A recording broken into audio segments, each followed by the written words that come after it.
Job, chapitre 38. L'Éternel répondit à Job du milieu de la tempête et dit : Qui est celui qui obscurcit mes desseins par des discours sans intelligence ?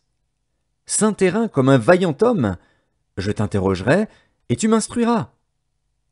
Où étais-tu quand je fondais la terre ? Dis-le, si tu as de l'intelligence. Qui en a fixé les dimensions ? Le sais-tu ? Ou qui a étendu sur elle le cordeau ? Sur quoi ces bases sont-elles appuyées ? Ou qui en a posé la pierre angulaire ? Alors que les étoiles du matin éclataient en chants d'allégresse et que tous les fils de Dieu poussaient des cris de joie ? Qui a fermé la mer avec des portes, quand elle s'élança du sein maternel ? Quand je fis de la nuée son vêtement et de l'obscurité ses langes ? Quand je lui imposai ma loi et que je lui mis des barrières et des portes ? Quand je dis : tu viendras jusqu'ici, tu n'iras pas au-delà, ici s'arrêtera l'orgueil de tes flots ? Depuis que tu existes, as-tu commandé au matin ? As-tu montré sa place à l'aurore pour qu'elle saisisse les extrémités de la terre et que les méchants en soient secoués ? Pour que la terre se transforme comme l'argile qui reçoit une empreinte et qu'elle soit parée comme d'un vêtement ? Pour que les méchants soient privés de leur lumière et que le bras qui se lève soit brisé ? As-tu pénétré jusqu'aux sources de la mer ? T'es-tu promené dans les profondeurs de l'abîme ?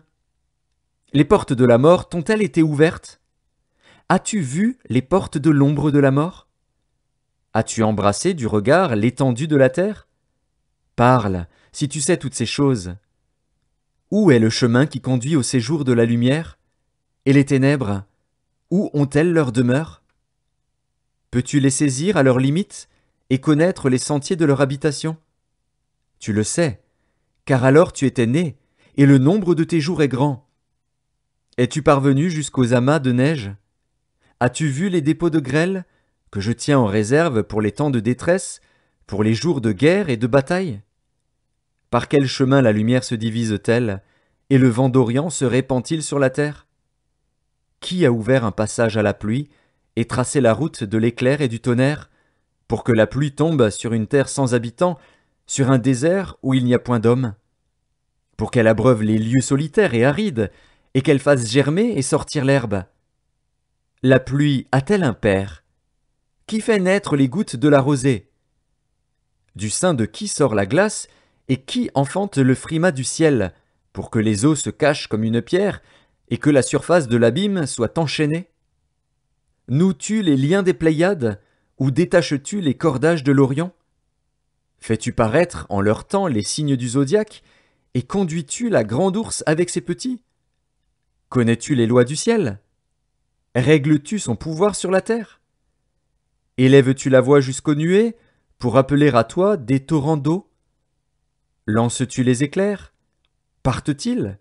Te disent-ils : nous voici ? Qui a mis la sagesse dans le cœur, ou qui a donné l'intelligence à l'esprit ? Qui peut avec sagesse compter les nuages et verser les outres des cieux, pour que la poussière se mette à ruisseler et que les mottes de terre se collent ensemble ?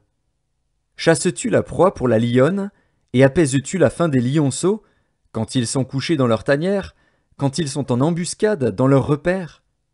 Qui prépare au corbeau sa pâture, quand ses petits crient vers Dieu, quand ils sont errants et affamés ?